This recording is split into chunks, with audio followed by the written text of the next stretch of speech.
కానున్నారు. కాళేశ్వరం ప్రాజెక్టు నిర్మాణం, డిజైన్లు, ఆర్థిక అంశాలపై కేసీఆర్ ను కమిషన్ ప్రశ్నించనుంది. ఇక ఇప్పటికే ఈటెల, హరీష్ రావును కమిషన్ ప్రశ్నించింది. మరి కాసేపట్లో ఎర్రవెల్లి ఫామ్ హౌస్ నుంచి కేసీఆర్ బయలుదేరనున్నారు. పార్టీ నేతలు, కార్యకర్తలు, అభిమానులు తన వెంట రావద్దని కేసీఆర్ విజ్ఞప్తి చేశారు. కేసీఆర్ విచారణకు రానున్న నేపథ్యంలో ఎమ్మెల్సీ కవిత తన భర్తతో కలిసి ఎర్రవెల్లి ఫామ్ హౌస్ కు వెళ్లారు. లేఖ వివాదం తర్వాత కేసీఆర్ ను తొలిసారి కవిత దంపతులు కలిశారు.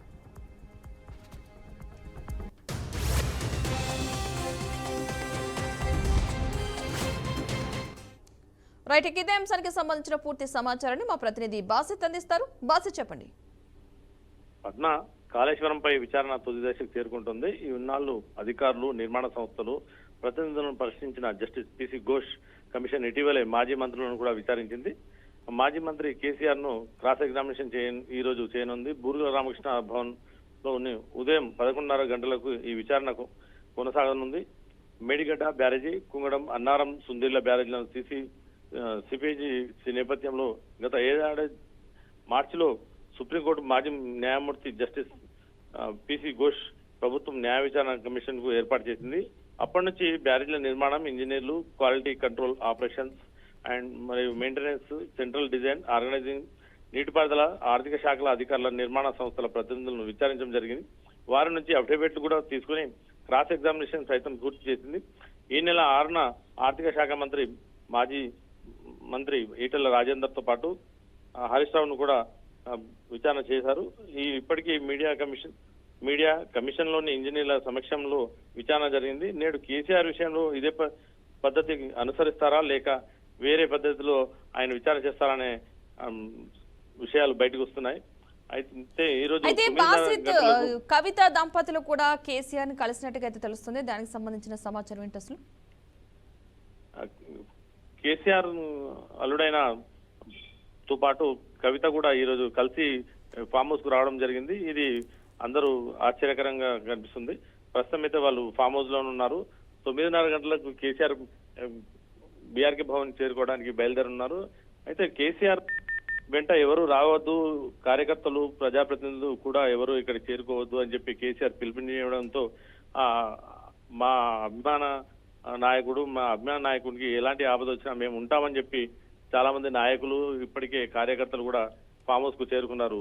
పద్మ, అంటే ప్రస్తుతం ఫామ్ హౌస్ దగ్గర నాయకులు ఎవరెవరు ఉన్నారనుకోవచ్చు? అంటే సీనియర్ నాయకులు అంటే ప్రస్తుతం అయితే ఫామ్ హౌస్ కు చేరుకున్న ఎమ్మెల్సీ కవితతో పాటు దంపతులు, రాజ్యసభ సభ్యులు వద్దిరాజు రవిచంద్ర, ఆర్ఎస్ ప్రవీణ్ కుమార్, మాజీ మంత్రి హరీష్ రావుతో పాటు ప్రశాంత్ రెడ్డి కూడా అక్కడ ఉన్నారు.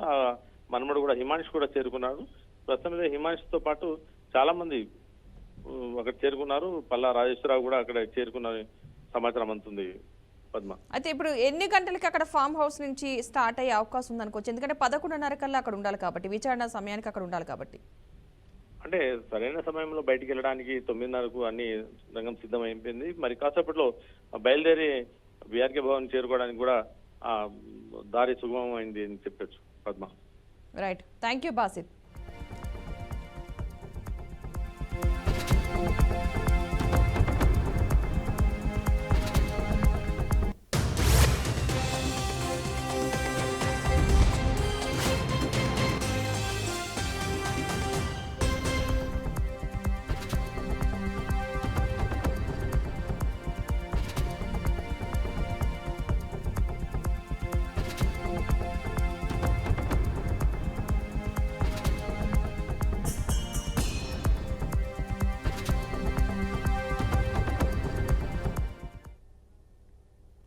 నీటిపారుదల శాఖ ఈఈ నూనె శ్రీధర్ నివాసాలపై ఏసీబీ దాడులైతే చేస్తుంది. ఆదాయానికి మించిన ఆస్తుల కేసులో అధికారులు సోదాలు చేపట్టారు. ఏకకాలంలో హైదరాబాద్, కరీంనగర్, సిద్దిపేటలోని 12 ప్రాంతాల్లో తనిఖీలు చేస్తున్నారు. శ్రీధర్ ఎస్ఆర్ఎస్పీ డివిజన్ 8లో ఈఈగా పనిచేస్తున్నారు. కాళేశ్వరం ప్రాజెక్టులో 6, 7, 8 ప్యాకేజీల పనులనైతే పర్యవేక్షించారు. ప్రస్తుతం ఇరిగేషన్ ఇంజనీర్ల సంఘం అధ్యక్షుడిగా వ్యవహరిస్తున్నారు. భారీగా అక్రమాస్తులు కూడబెట్టినట్లు శ్రీధర్ పై ఆరోపణలు ఉన్నాయి. దీంతో ఏసీబీ అధికారులు శ్రీధర్ ను అదుపులోకి తీసుకుని విచారిస్తున్నారు.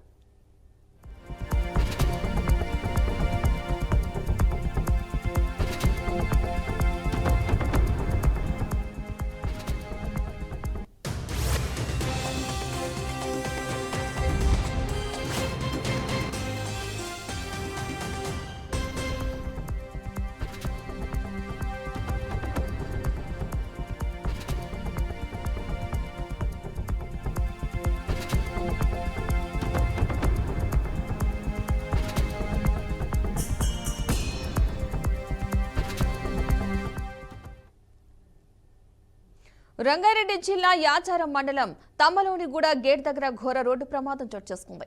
ఓ ప్రైవేటు ట్రావెల్స్ బస్సు కారును ఢీకొట్టింది. ఈ ఘటనలో ముగ్గురు మృతి చెందగా మరో ముగ్గురికి తీవ్ర గాయాలయ్యాయి. సమాచారం అందుకున్న పోలీసులు ఘటనా స్థలానికి చేరుకుని పరిశీలించారు. గాయపడిన వారిని చికిత్స నిమిత్తం ఆసుపత్రికి తరలించారు. మృతులు వి సాయి తేజ్, పవన్ కుమార్, రాఘవేంద్రగా గుర్తించారు. హైదరాబాద్కి చెందిన 7 స్నేహితులు వైజాగ్ కాలనీ నుంచి కారులో వస్తుండగా ప్రమాదం జరిగినట్లుగా తెలుస్తోంది.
రైట్, బులెటిన్ లో బ్రేకింగ్ అప్డేట్ చూస్తున్నాం. తెలంగాణ మంత్రివర్గ విస్తరణ తర్వాత ఢిల్లీకి వెళ్లిన సీఎం రేవంత్ రెడ్డి 2 రోజులుగా అక్కడే మకాం వేశారు. కొత్త మంత్రులకు శాఖల కేటాయింపుతో పాటు ఇప్పటికే ఉన్న మంత్రుల వద్ద ఉన్న శాఖల మార్పునకు సంబంధించి కాంగ్రెస్ పార్టీ హైకమాండ్ తో సుదీర్ఘ చర్చలు జరుపుతున్నట్లు కాంగ్రెస్ వర్గాల్లో చర్చ జరుగుతోంది. ఇక ఈ క్రమంలోనే తాజాగా మంత్రి ఉత్తమ్ కుమార్ రెడ్డికి ఢిల్లీ నుంచి పిలుపు రావడంతో ఆయన తన సతీమణి ఉత్తమ్ పద్మావతితో కలిసి హస్తనకు వెళ్లారు. ఆ వెంటనే డిప్యూటీ సీఎం భట్టి విక్రమార్కకు కూడా ఢిల్లీ అధిష్టానం నుంచి పిలుపు వచ్చింది. కేబినెట్ సబ్ కమిటీ భేటీలో ఉండగానే భట్టికి ఫోన్ రాగా ఆయన కూడా ఢిల్లీకి వెళ్లారు. ఇక దీంతో అసలు ఢిల్లీలో ఏం జరుగుతోంది, మంత్రులకు శాఖల కేటాయింపు ఎలా జరగనుంది, వీటితో పాటు తెలంగాణకు సంబంధించి ఇంకా ఏమేం విషయాలపై చర్చిస్తున్నారు అనేది కాంగ్రెస్ శ్రేణుల్లోనే కాకుండా తెలంగాణ వ్యాప్తంగా కూడా తీవ్ర ఉత్కంఠను రేకెత్తిస్తోంది. ఇక ఇదే అంశానికి సంబంధించిన పూర్తి సమాచారాన్ని మా ప్రతినిధి సల్మాన్ రాజ్ అందిస్తారు. సల్మాన్ రాజ్, చెప్పండి. Thank you Padma. తెలంగాణ మంత్రివర్గ విస్తరణ తర్వాత ఢిల్లీకి వెళ్లిన సీఎం రేవంత్ రెడ్డి 2 రోజులు కూడా అక్కడే మకం వేశారు. తదనంతరం ఉత్తమ్ కుమార్ రెడ్డి హైకమాండ్ ఫోన్ చేయడంతో హుటాహుటిన ఢిల్లీ బయలుదేరారు. ఆ ఢిల్లీ బయలుదేరే క్రమంలో కూడా తన సతీమణి పద్మావతిని కూడా తీసుకొని వెళ్లారు. అదే విధంగా deputy CM Bhatti Vikramarka cabinet సమావేశంలో ఉండగానే ఆ డిప్యూటీ సీఎం భట్టి విక్రమార్క కూడా ఆ యొక్క ఫోన్ రావడంతో హుటాహుటిన ఢిల్లీ బయలుదేరారు. 2 రోజులు సీఎం రేవంత్ రెడ్డి అక్కడే మకం వేసి రాహుల్ గాంధీ, మల్లికార్జున ఖర్గే, కేసీ వేణుగోపాల్, మీనాక్షి నటరాజన్తో సుదీర్ఘ చర్చలు జరిపారు. అంటే ఆ యొక్క తెలంగాణ విస్తరణలో, ఆ కేబినెట్ విస్తరణలో ఎవరెవరికి ఏ శాఖలు కేటాయించాలి, ఆ సామాజిక కోణంలో కూడా ఈ యొక్క శాఖలు ఉండే అవకాశం ఉంది. అంటే చాలా విమర్శలు కూడా ఉన్నాయి. గత బీఆర్ఎస్ ప్రభుత్వ హాయంలో కూడా ఆ శాఖలు కూడా ఇది సామాజిక వర్గానికి కాకుండా కొంత మేరకు ఆ శాఖలు కేటాయించారు. అలా కాకుండా కాంగ్రెస్ ప్రభుత్వం ఎస్సీ ఎస్టీ బీసీలకు ఆ పెద్దపీట వేసేందుకు మాత్రం కొంత చర్చలు జరిపారు. ఖచ్చితంగా ఈ యొక్క సామాజిక కోణంలో న్యాయం చేసే విధంగా మంత్రుల శాఖల్లో కూడా మార్పులు చేర్పులు చేసే అవకాశం ఉంది. అదేవిధంగా ఢిల్లీలో కూడా ఇది తెలంగాణ రాష్ట్రంలో ఎస్టీ వర్గీకరణ, బీసీ కులగణన కూడా దీని మీద కూడా చర్చ జరిగినట్లు రేవంత్ రెడ్డి అయితే వారితో చర్చలు జరిపారు. ఇక్కడ తెలంగాణలో పెద్ద ఎత్తున సభలు నిర్వహించేందుకు మాత్రం ఆ యొక్క ప్లాన్ చేస్తున్నారు. ఇదే విధంగా ఈ యొక్క కేబినెట్ విస్తరణ సామాజిక న్యాయం కేటాయించాలి.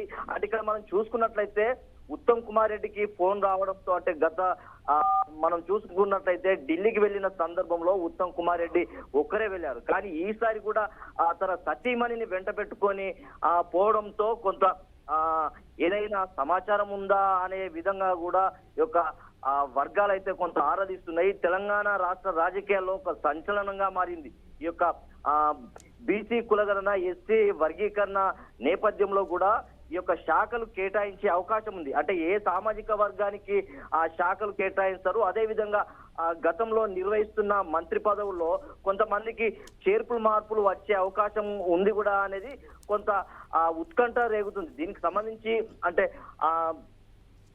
ఏది సీఎం రేవంత్ రెడ్డి, ఉత్తమ్ కుమార్ రెడ్డి, బట్టి విక్రమార్క తిరిగి వీళ్ళు తెలంగాణ రాష్ట్రానికి చేరుకున్నాక ఎలాంటి పరిణామాలు చోటు చేసుకుంటాయనేది మాత్రం కొంత రాజకీయంగా ఇది చాలా మంది రాజకీయ పార్టీలో కూడా ఆసక్తి రేగుతుంది. ఎవరెవరికి ఏ శాఖలు కేటాయిస్తారు మనం చూసుకున్నట్లయితే ఉమ్మడి జిల్లాలకు సంబంధించి ఒక్కొక్కరు ముగ్గురు మంత్రులు ప్రాతినిధ్యం వహిస్తున్నారు. కొన్ని సందర్భంలో కొన్ని జిల్లాలకు ప్రాతినిధ్యం లేకుండా పోయింది. అదే విధంగా ఈ యొక్క మంత్రుల శాఖల్లో కూడా ఒకే జిల్లాకు పొలిట్ బ్యూరో దానికి సంబంధించి మంచి మంత్రి పదవులు దక్కాయి అనేది మాత్రం కొంత వినబడుతుంది. అలా కాకుండా కొంత ఈ యొక్క మంత్రివర్గ విస్తరణలో మార్పులు చేర్పులు చేసే అవకాశం అయితే ఖచ్చితంగా ఉంటుంది అనేది కొంత మనకు కనబడుతుంది. అదే విధంగా ఈ యొక్క పిసిసి కమిటీలో కూడా ఎవరైతే దానికి సంబంధించి మంత్రి పదవులు ఆశించారో వారికి మంత్రి పదవులు దక్కకపోవడంతో కూడా కొంత ఈ యొక్క కాంగ్రెస్ కమిటీలో వారికి ప్రాతినిధ్యం వహించే విధంగా కొంత అవకాశాలు అయితే కల్పిస్తున్నారు. ఖచ్చితంగా ఈ యొక్క దీనికి సంబంధించి అయితే వీరు తిరిగి వచ్చిన తర్వాత ఈ యొక్క మంత్రి పదవులు లేకుంటే ఎవరెవరికి ఏ శాఖలు కేటాయిస్తారు అనేది అయితే కొంత స్పష్టంగా తెలియాల్సి ఉంది. Right, thank you salmon.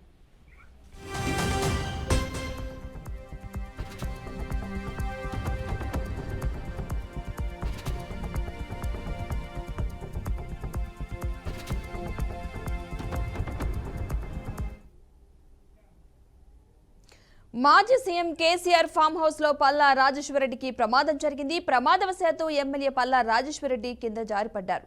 ఈ ఘటనలో పల్లా తుంటి ఎముకకు గాయమైనట్లుగా తెలుస్తోంది. దీంతో హైదరాబాద్ లోని యశోద ఆసుపత్రికి తరలించారు.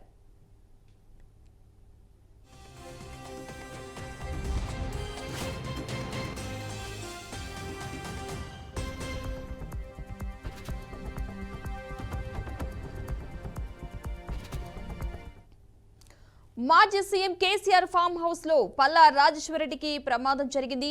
ప్రమాదవశాత్తు ఎమ్మెల్యే పల్లా రాజేశ్వరరెడ్డి కింద జారిపడ్డారు. ఈ ఘటనలో పల్లా తుంటి ఎముకకు గాయమైనట్లుగా తెలుస్తోంది. దీంతో హైదరాబాద్ లోని యశోద ఆసుపత్రికి అయితే తరలించారు. ఫామ్ హౌస్ లోని మాజీ సీఎం కేసీఆర్ ఈ రోజు కాళేశ్వరం కమిషన్ ఎదుట విచారణకైతే హాజరు కానున్న నేపథ్యంలో ఫామ్ హౌస్ కి పల్లా రాజేశ్వరరెడ్డి వెళ్ళినట్టుగా తెలుస్తోంది. ఈ నేపథ్యంలో ఆయన చిన్నపాటి ప్రమాదానికైతే గురయ్యారు. ప్రస్తుతం ఆయన తుంటి ఎముకకు గాయమైనట్టుగా తెలుస్తుంది. ప్రస్తుతం హైదరాబాద్ లోని యశోద ఆసుపత్రిలో చికిత్స పొందుతున్నట్లుగా సమాచారం అందుతోంది.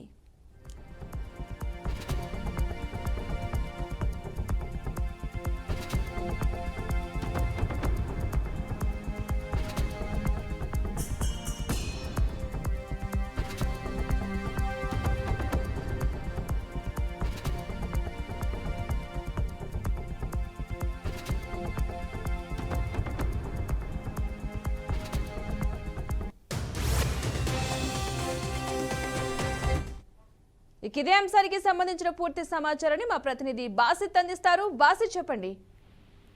పద్మ, జనగామ నియోజకవర్గం నుండి భారీగా ప్రజాప్రతినిధులతో పాటు కార్యకర్తలు ఫామ్ హౌస్ కు చేరుకున్నారు. ఈ నేపథ్యంలోనే ఎర్రవల్లి ఫామ్ హౌస్ లో ఎమ్మెల్యే పల్లా రాజేశ్వరరెడ్డి లోనికి వెళ్ళడం జరిగింది. అక్కడ బాత్రూమ్ కి వెళ్ళడంతో అక్కడ కాలు జారి పడ్డాడని చెప్పి సమాచారం ఉంటుంది. అతని కాలు కూడా విరిగినట్టు సమాచారం. ప్రస్తుతం అయితే ఆయన్ను యశోద ఆసుపత్రికి అంబులెన్స్ తో హైదరాబాద్ తరలించారు. ఈ ప్రస్తుతం అయితే జనగామ నుంచి భారీగా వచ్చిన ప్రజాప్రతినిధులతో పాటు కార్యకర్తలు ఫామ్ హౌస్ ముందు మా నాయకుడు కేసీఆర్ అంటే మేము ఉంటామంటూ కార్యకర్తలు నిరాదరణ చేస్తున్నారు. ఈ ఘటన చోటు చేసుకోవడంతో చాలా మంది విచారకరం వ్యక్తం చేస్తున్నారు. పల్లా రాజేశ్వరరెడ్డి కాలు విరిగిందా లేదా ప్రస్తుతం అయితే కొద్దిసేపటి క్రితమే అతను లోనికి వెళ్ళడం జరిగింది. ఆ లోనికి వెళ్ళినప్పుడు బాత్రూమ్ వెళ్ళాడు. వెళ్తే అక్కడ కాలు జారి పడ్డారని చెప్పి సమాచారం అవుతుంది. పద్మ, అయితే ప్రస్తుతం ఆయన యశోద హాస్పిటల్ చికిత్స పొందుతున్నట్టుగా తెలుస్తుంది. దానికి సంబంధించిన అప్డేట్స్ ఏమైనా ఉన్నాయా? ప్రస్తుతం అయితే ఇప్పుడే అంబులెన్స్ ఇప్పుడే వెళ్ళింది. ఆ మార్గ మధ్యలో ఉంది. ఇప్పుడు ప్రస్తుతం యశోద ఆసుపత్రి వెళ్ళిన తర్వాత అక్కడ వైద్యులు ఇతని కాలు విరిగిందా లేదా అని నిర్ధారించి చెప్పే అవకాశాలు ఉన్నాయి. Padma, right, thank you Basit.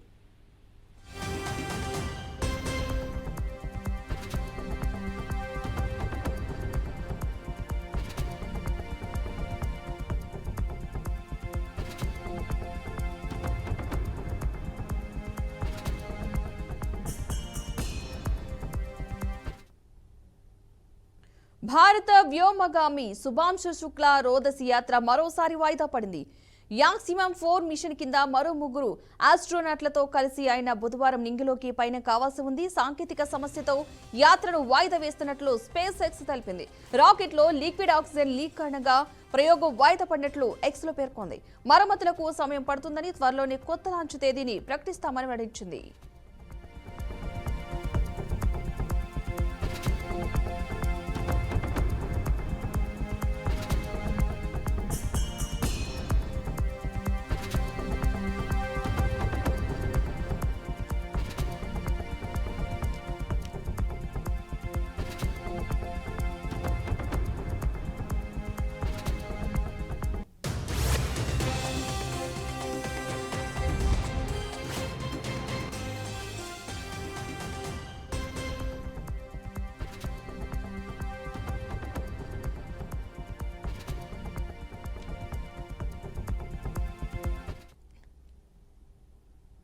Nandyal జిల్లా ప్రముఖ పుణ్యక్షేత్రమైన శ్రీశైలంలో దేవస్థానం అధికారులతో ఈవో శ్రీనివాసరావు సమీక్ష సమావేశం నిర్వహించారు.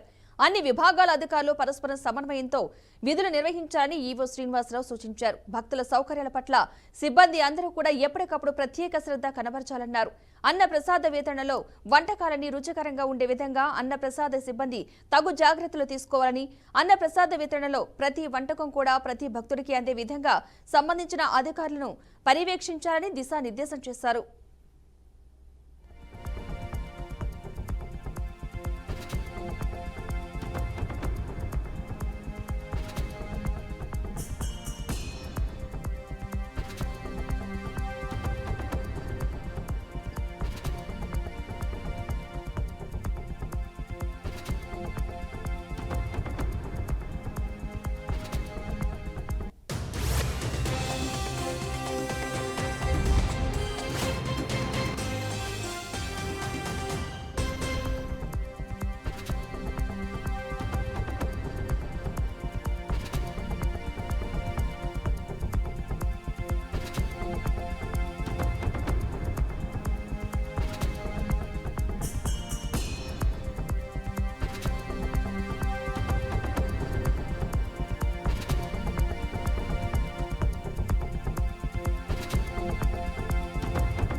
హైదరాబాద్ కొండాపూర్లోని ఫెర్టిలిటీ హాస్పిటల్లో దారుణం చోటు చేసుకుంది. వైద్యం వికటించి ఓ మహిళ అకాలంగా మృతి చెందింది. కేపీహెచ్బీ కాలనీకి చెందిన మహిళకు కడుపులో నొప్పి రావడంతో రాఘవేంద్ర కాలనీలోని ఫెర్టిలిటీ హాస్పిటల్లో చేరింది. అయితే బాధితురాలికి నీటి పొడుగులు ఉన్నాయని ఆపరేషన్ చేయాలంటూ డాక్టర్స్ కుటుంబీకులకు తెలిపారు. ఆపరేషన్ చేస్తున్న సమయంలోనే మహిళ మృతి చెందింది. దీంతో చికిత్స ఫెయిల్ అవడంతోనే మహిళ చనిపోయిందంటూ బంధువులు హాస్పిటల్ వద్ద ఆందోళన చేపట్టారు. వైద్యులను శిక్షించి తమకు న్యాయం చేయాలని కుటుంబీకులు అధికారులను కోరుతున్నారు.